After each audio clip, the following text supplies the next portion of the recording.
Nahinay dong.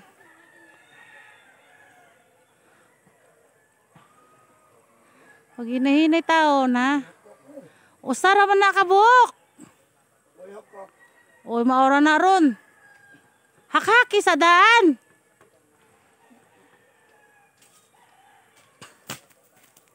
Hakaki.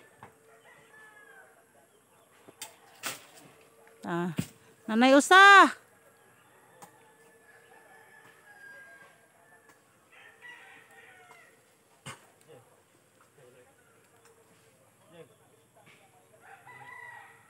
Gakus dong.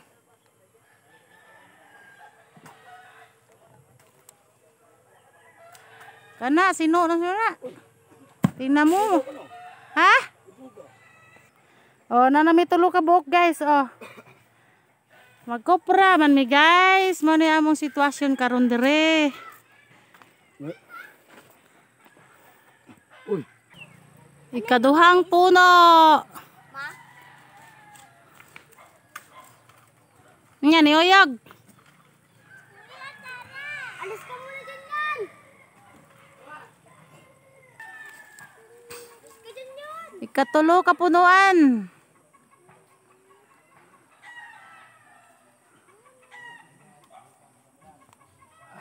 May nag-rescue yung taga-saka guys, oh. Yung pamangkin namin si Maulas.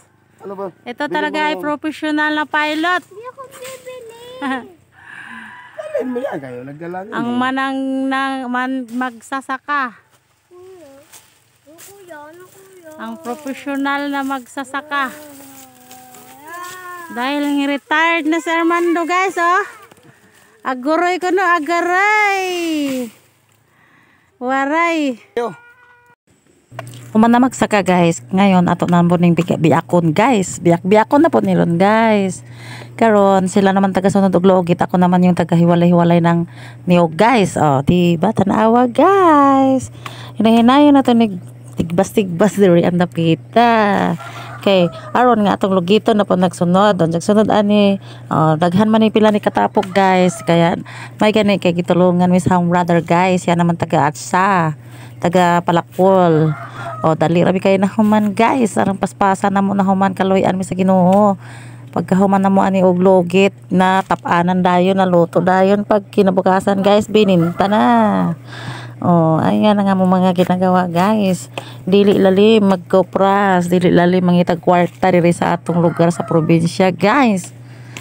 Kinahanglan gid tang maningkamot og pangitag paagi para makakita tag kwarta. Hinahinay kasi tag kayo diring dapita ba. Ano ito hinahinayon pikas-pikas ning binuungan diring dapita para human dayon tabang-tabang jud tag maayo diring dapita magsamok-samok mataba. Diba? Ayan na mga guys.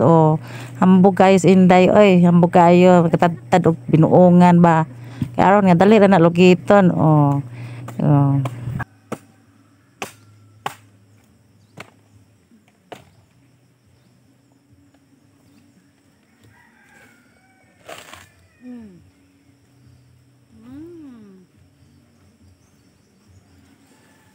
Nabusog na ako guys, kakakain ng buwa guys. Buwa ang tawag namin dyan, yung tumutubo sa ilalim ng niyog guys.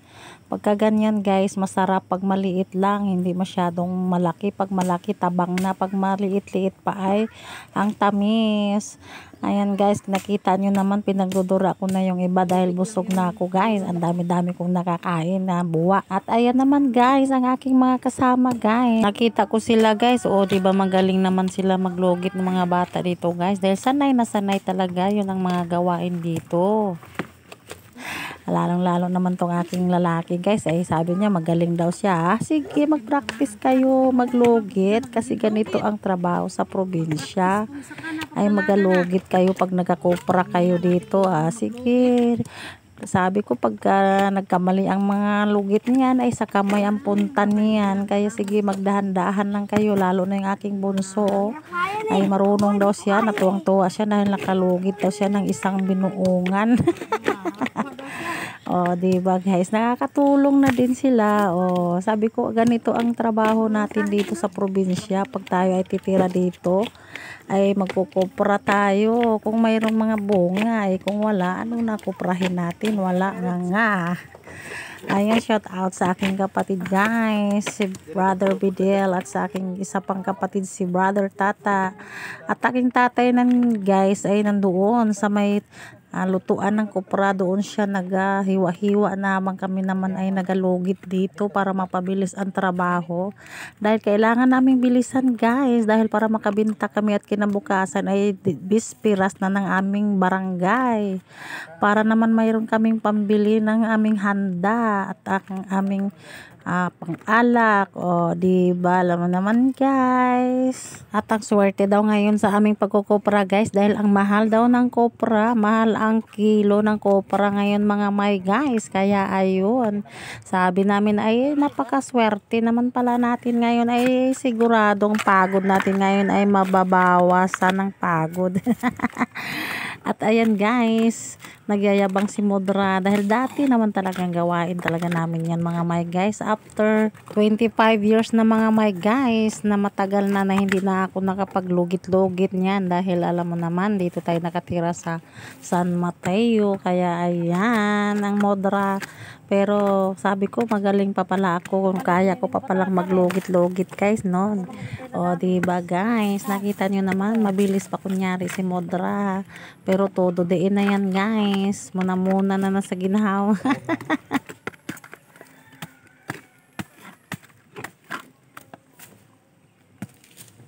Hindi pa mo yung batak. Bes, paano nga ako doon? Saan? At sa danak, Tuyo. Palakol. Ano? Yun, Palakol. dun sa may nyug. palakol. Palakol. Dahan-dahan ha, baka alanganin ka pag bunot dyan. Dakdakan yung tiil.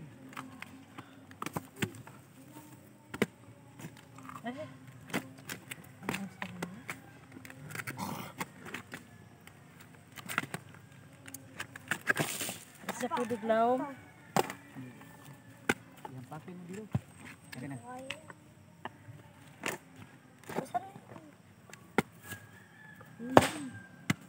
May ito pa mo. Ano? Lagyan mo lang yan.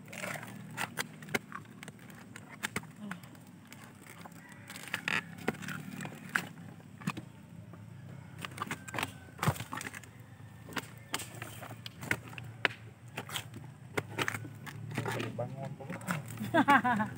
Release. Basta sige, hiskot ko libang. Nauna na mando. Man.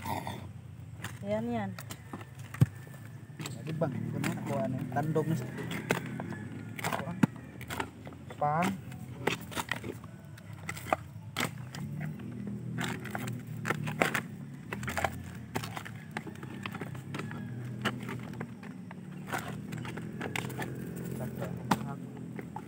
Ha? Open, ito sa tapat na. Ano yun? Ano lagi? Ha? Ano Lahat ko man pa na dahil. Ha? Lahat ko pa na. Kada yun, tulog sa kabuok. Tulog.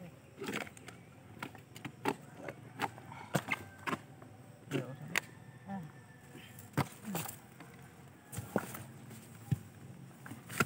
Kapit mo lahat dito, Renz. Ama.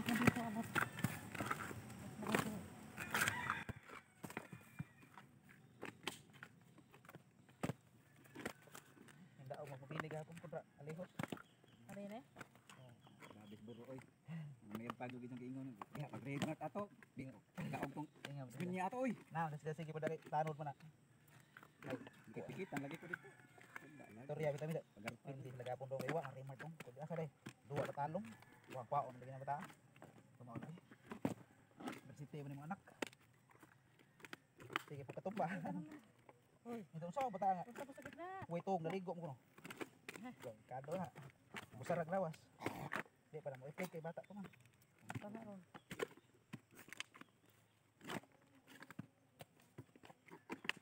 Paglo ka dyan coach nga og ana ganin ko anto batumba pag mas di mapinsib. Makamakan pag yung mutiyan. Puso ko ngilog bata. taas ng kamot yun.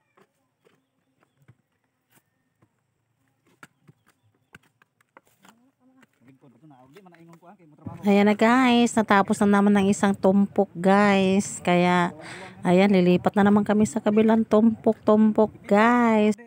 Na di na rebound. Pao na naman karon kay mo gunit. Kapag kagkaroon na nga binagbo. Pero pinsara sa para sa una. Mga ganay dapat langgay ano rudi. Jam-jam ramang doang. Remark kita mo. Chatter.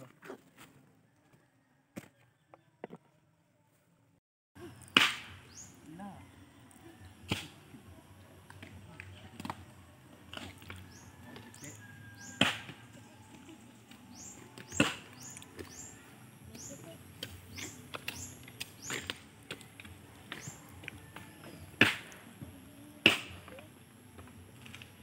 Yan! Pwede mo ang tubig. Dapat ito yung kasama mo laro. Kamu mo laro. Mabuti na lang guys, andito yung aking dalawang brother na mga master na magkopra, master na maglugit-lugit guys. Kaya lalong mas napabilis ang aming mga ginagawa. Kaya kung hindi kami natulungan guys, nako pa. Baka abutan kami ng isang linggong koprasan guys. Kaya salamat talaga sa aking dalawang brothers at saka ganoon na rin sa aking tatay mga may guys dahil hindi nila kami pinabayaan.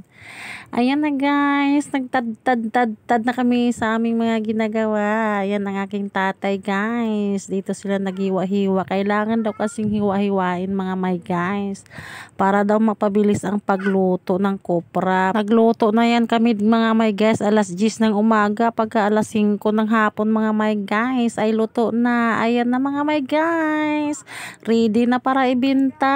Yun lang mga my guys, thank you for watching mga my guys, see you my next vlog, bye.